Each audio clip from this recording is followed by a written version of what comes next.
Good evening mga bagbis. Medyo late na no dahil may nilakad ako. Kaming misis kasama yung dalawang apo. Pumasya lang kami sa bahay ng aking eldest son sa Tandansora, Quezon City. So late na kami nakarating kaya magpapakain ako ng late na. Grabe late na, may picture pa naman ako. So magpapakain ako and lika. Pasyalan muna natin, tingnan muna natin kung ano na nangyayari sa aking mga flyers. Mga warriors. Okay, silipin ko muna. Okay. Ito, silipin natin. Bukas to mga kabagwis, gagawin ko. Lalagyan ko ng extrang ilaw dito, banda rito. So tatanggalin ko to, itong kanilang pugaran.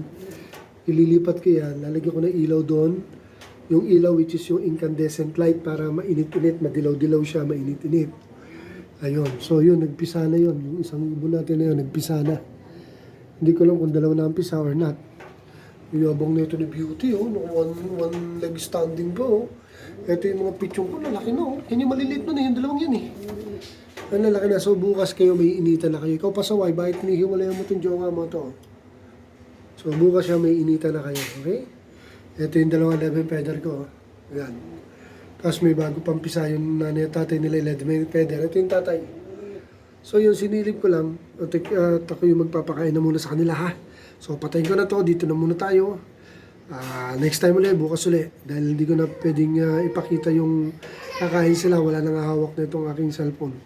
Okay? Pakain muna ako mga kabagwis. Thanks for watching.